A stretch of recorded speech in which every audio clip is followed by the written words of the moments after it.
So you support Donald Trump. I'm not going to yell. I'm not going to say you're wrong. I'm not going to talk about his policies. I'm not going to talk about his promises.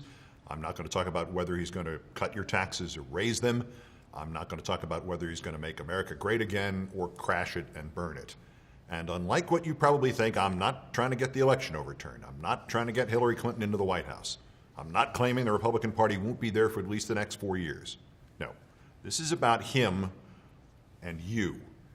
And the respect for you I start with because you're watching this. You are thoughtful enough to have gotten this far. Frankly, I don't know if I could watch your video. So let's go in on the assumption that you're smarter than I am, in which case you already know what my point is going to be. I don't know who the political figure would be if our places were reversed.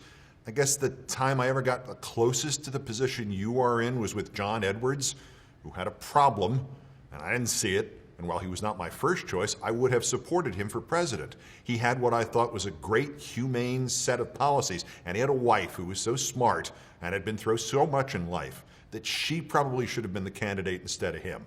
And then it turned out John Edwards was a con man who had not only fooled me, he had also fooled her, too. If Edwards wasn't my version of this, it would have to be Anthony Weiner. I used to have him on my TV show a lot. He gave straightforward, damn the torpedoes kinds of answers you never get from politicians. He disliked the same Republicans I disliked, and he hated the same Democrats I hated. And even after he crashed and burned the first time, and then he tried to run for mayor of New York, I thought, well, he has to have gotten that problem fixed, and he might be a really good mayor. And then it happened again. In fact, it had barely stopped. And the next time I saw him, a year ago, I literally was afraid to shake his hand in case, A, somebody took a picture of it, or B, in case whatever he had, it was catching. So I have not been where you are right now, but close. And you are in a terrible position.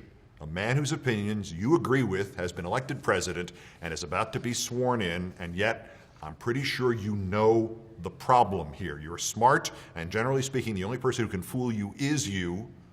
You're smart enough to recognize something I saw when I first met this man 33 years ago, and that is this.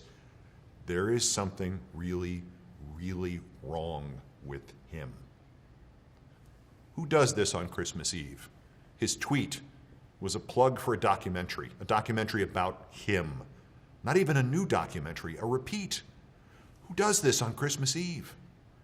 His Christmas greeting on Twitter was just a photo of himself, not the family, not the wife, not the kids, not even the vice president, not Santa, not Jesus, just him. Who does this? 2 days later, meaning 49 days after the election is still all he was tweeting about. President Obama campaigned hard and personally in the very important swing states and lost. What kind of man does this? You win, you act like you've won before, you don't waste your energy on the guy who's gone in a month anyway. Maybe if you're a good guy, you're gracious in victory, you're a good winner, at least during the holidays. Happy New Year to all, including to my many enemies and those who have fought me and lost so badly they just don't know what to do. Love. Would you write that?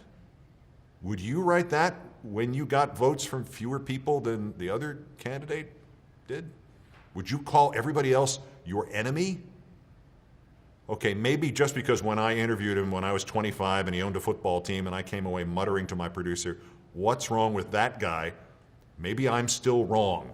Maybe there's nothing really dangerous about a man who has to tell you how much he won by again and again and again when he actually didn't win by very much. Maybe that doesn't matter.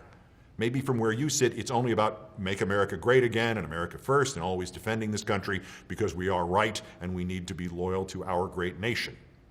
Vladimir Putin said today about Hillary and Dems, in my opinion, it is humiliating. One must be able to lose with dignity. So true. Great move on delay by V. Putin. I always knew he was very smart. Who defends a Russian dictator ahead of an American president, any American president, or an American politician, or half of the people in America?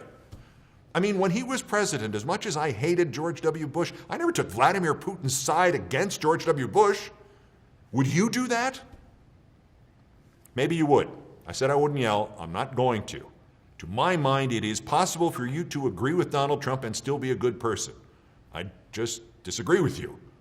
but I don't think you're my enemy. But let me run one last pair of tweets past you and ask you if you think they were written by a normal guy. Various media outlets and pundits say that I thought I was going to lose the election. Wrong. It all came together in the last week, and I thought and felt I would win big, easily over the fabled 270, 306. When they canceled fireworks, they knew, and so did I. So those tweets are from last Monday. That means it had only been 3 weeks since he got up at one of those victory tour stops. This one was in West Allis, Wisconsin on December 13th, and he said he thought he was going to lose the election, and he thought he was going to lose the election on the night of the election. Quote, I go and see my wife, I say, baby, I'll tell you what, we're not going to win tonight because the polls have come out. I always used to believe in those exit polls. I don't believe in them anymore. I said, if we're going to lose, I don't want a big ballroom. There aren't a lot of choices here, are there? I mean, he either lied in the tweets or at the tour stop in Wisconsin or to his wife that night, or he forgot that he said it, or there's something wrong with him. To pretend that there isn't something wrong with him, you have to pretend really hard. And I know you can't say it, I know you don't want to believe it, and I know you won't believe this either, but I wish it were not true. But we have elected a man who is not all there. And that cannot end happily for anybody. His illness, and it is an illness, is putting you at risk, and your family at risk, and your kids, and my family, and everybody we know, the ones we like, and the ones we don't. Don't say anything, don't do anything. I don't even want you to admit anything to anybody except to yourself. But you know that someday, probably soon, something bad will happen, and whatever he does will make it worse, and it will all be clear that he's not healthy enough to be the president, and they will have to remove him. And by the way, it will be the Republicans who will have to remove him, either the vice president and the Speaker of the House using the 25th Amendment, or the Republican congressmen and the Republican senators impeaching him. Because this isn't about what he believes in. This is about the fact that he's not well. So all I'm asking, all that this video has been about, is for you to just think about it for when the time comes, because when the Republicans really need to remove him as president, they will need to do it in a hurry.